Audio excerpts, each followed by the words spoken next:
மயில் வீட்டில் எல்லாருமே வருத்தத்தில் இருப்பாங்க. மயிலோட அப்பா மயிலோட அம்மா கிட்ட நாம மேட்ரிமோனியில் சொன்னது எல்லாத்தையும் எடுத்துட்டு வந்துட்டாங்களே பாக்கியம் அப்படின்னு சொல்லுவாங்க.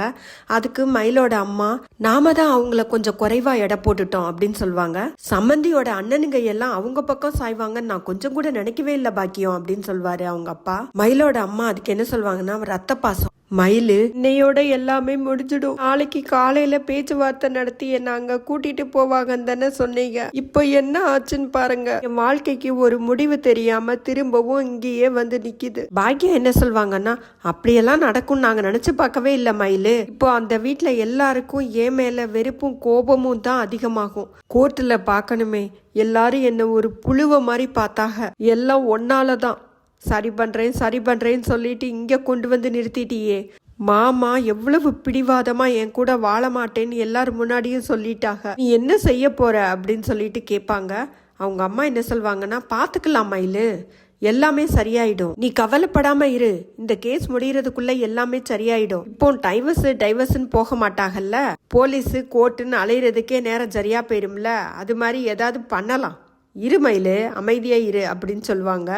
மயிலு என்ன சொல்வாங்கன்னா அன்னைக்கே மீனா சொன்னாங்க கொஞ்ச நாள் எதுவும் பண்ணாம அமைதியா இருங்க, எல்லா பிரச்சனையும் சரி பண்ணலாம் அப்படின்னு சொன்னாங்க, நீ கேட்கவே இல்லையே, எல்லாம் ஒன்னாலதான் அப்படின்னு சொல்லுவாங்க. மயிலோட அம்மா என்ன சொல்வாங்கன்னா ஏண்டி நான் உனக்காக தான் இவ்வளவும் பண்ணினேன், இதுவே வேற யாராச்சும் இருந்தா உன்னை அப்படியே அம்போன்னு விட்டுட்டு உன் வாழ்க்கையாச்சு நீயாச்சு பார்த்து கொண்டு போயிருப்பாங்க. தாலியை அடமானம் வச்சுதான் அந்த லாயருக்கு காசை கொடுத்தேன், அந்த 80 பவுன் நகையை திருப்பி கேட்டதும் லாயருக்கு காசை கொடுக்கணும் தான். இன்னொன்னு அந்த நகை அங்க இருக்கிற வரைக்கும் நம்மளுக்கு சேஃப் கிடையாது, அதுலயும் 8 பவுன் தங்கம் இருக்குல்ல, அதை அடமானம் வச்சுதான் லாயருக்கு ஃபீஸை கொடுக்கணும். இங்க பாரு மயிலு, எப்படியாச்சும் அம்மா உன் வாழ்க்கைய காப்பாத்திருவேன், இந்த பாரு இந்த கேஸ் முடியறதுக்குள்ள எல்லாத்தையும் சரி பண்ணி உன்னைய அந்த வீட்டுக்கு உன் புருஷன் வீட்டுக்கு அனுப்பி வச்சிருவேன், இதுக்கான உத்தரவாதத்தை நான் தாரேன், என்னைய நம்பு அப்படின்னு சொல்லுவாங்க. கோமதி வீட்டுல கோமதி, சரவணன், பாண்டியன், பழனி 4 பேருமே உட்காந்து ஹால்ல உட்காந்து பேசிக்கிட்டு இருப்பாங்க. அப்ப பாண்டியன் பழனி கிட்ட உனக்கு மச்சான் மேல கோவமே இல்லையாடா, உன்னை இவ்வளவு திட்டேனேடா அப்படின்னு சொல்லிட்டு ரொம்ப வருத்தப்படுவாரு.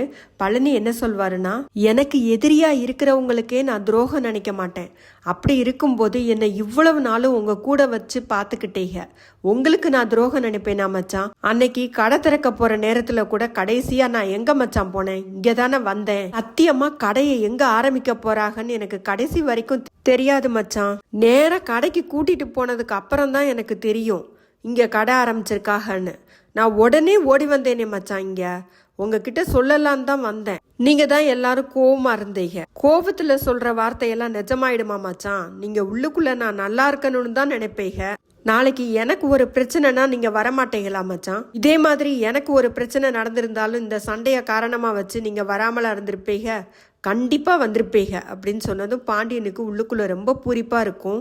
இல்லடா உங்க அம்மா வந்து என்கிட்ட கடை ஆரம்பிக்கணும்னு சொல்லும் போதே நானே உனக்கு கடை வச்சு தரணும்னு தாண்டா யோசிச்சுக்கிட்டு இருந்தேன், இப்படியே மாறி மாறி பேசி ஒருத்தர் மேல ஒருத்தர் பாசமழைய பொழியுவாங்க. பாண்டியனுக்கு இதுல வாய்ஸை சேஞ்ச் பண்ணிட்டாங்க. பாக்யலட்சுமி சீரியல் கோபிநாத்துக்கு ஒரு வாய்ஸ் கொடுத்துருப்பாங்க, அந்த வாய்ஸை இன்னைக்கு சீரியல்ல பாண்டியனுக்கு கொடுத்துருக்காங்க, அது அவருக்கு செட்டே ஆகல. குமார் வீட்டில் எல்லாருமே சாப்பிட உட்காந்துருப்பாங்க. குமாரோட பாட்டிக்கு ரொம்பவே சந்தோஷமா இருக்கும். அவங்க டைனிங் டேபிளில் சாப்பிட்றதுக்கு வந்துட்டு அங்கே உட்காரவே மாட்டாங்க. சக்திவேல், முத்துவேல் எல்லாருமே உட்காரத்தா உட்காரு, என்ன இன்னைக்கு ரொம்ப பூரிப்பா இருக்க அப்படின்னு குமாரும் கேட்பாரு. தாத்தா கிட்ட சந்தோஷமா பேசிட்டு வந்திருக்க போல இருக்க, உன் முகத்திலேயே தெரியுது பூரிப்பு அப்படின்னு சொல்லிட்டு கேட்பாரு.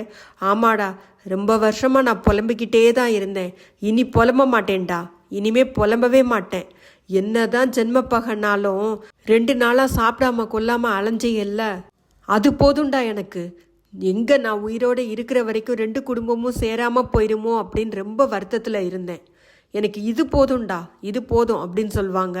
சக்திவேல் என்ன சொல்வாருன்னா அத்தா உங்களை வெளியில கொண்டு வந்ததுனால அவங்க மேல எந்த கோபமும் இல்லை, 2 குடும்பமும் ஒன்று சேர்ந்துருச்சுன்னு மட்டும் நினைச்சிடாத அப்படின்னு சக்திவேலும் சொல்வாரு, முத்துவேலும் சொல்வாரு. சக்திவேல் என்ன சொல்வாருன்னா அந்த பரதேசி முகத்தை கூட பார்க்க மாட்டேன் அப்படின்னு சொல்வாரு. அதுக்கு அவங்க அம்மா என்ன சொல்வாங்கன்னா நீ பார்க்க வேணாண்டா, எனக்கு இது போதும்டா, என்னதான் வெட்டுவேன் குத்துவேன்னாலும் அவளுக்கு ஒரு பிரச்சனைன்னொடனே கூட பிறந்த தங்கச்சின்னு ஓடி போய் நின்னீங்கல்லடா, இந்த வீட்டு பொண்ணுங்க 2 பேர் அந்த வீட்டுல இருக்காங்கடா, என் பேத்திக்காக அந்த வீடு வரைக்கும் போனீங்கல்லடா, எனக்கு அது போதும்டா நான் இனிமே தாத்தா கிட்ட புலம்பவே மாட்டேன் அப்படின்னு சொல்லிட்டு சாப்பிடுவாங்க. ரொம்ப சந்தோஷமாக சாப்பிடுவாங்க. மீனாவும் செந்திலும் அவங்களோட குவார்ட்டர்ஸில் அவங்க பேசிக்கிட்டு இருப்பாங்க. செந்தில் என்ன சொல்வாருன்னா, மீனா நீ எதுவும் அவங்களுக்கு ஐடியா கொடுக்கலையே அப்படின்னு சொல்லுவாங்க. மீனா, நம்ம குடும்பத்துக்கு நான் துரோகம் நினைப்பேனாங்க, என்ன பேசுகிறீங்க நீங்கள்? அன்னைக்கு நான் போய் பேசும்போது அவங்க அந்த மாதிரி போலீஸ் ஸ்டேஷனில் போய் புகார் கொடுப்பாங்கன்னு எனக்கு தெரியாது. புகார் கொடுக்குற சூழ்நிலையிலேயும் அவங்க இல்லை. மாமா டைவர்ஸ் நோட்டீஸ் அனுப்புனதுனால தான் அவங்க அப்படி பண்ணினாங்க அப்படின்னு சொன்னதும் செந்தில் என்ன சொல்வாருன்னா, பின்ன டைவர்ஸ் நோட்டீஸ் அனுப்பாமல் என்ன செய்வாங்களாம்? இந்த கேஸ் எல்லாம் முடியட்டும், அண்ணனுக்கு நானே நல்ல பொண்ணாக பார்த்து ஜாம்னு கல்யாணம் பண்ணி வைப்பேன். 2 நாளாக ஜெயிலில் இருந்து என்ன பாடுபடுத்திட்டாங்க அப்படின்னு சொல்லிட்டு ரொம்ப வருத்தப்பட்டு சொல்லிக்கிட்டு இருப்பாரு. மீனா செந்திலுக்கு ஆறுதல் சொல்லுவாங்க. அதோட இன்னைக்கு எபிசோடு முடிஞ்சதுங்க.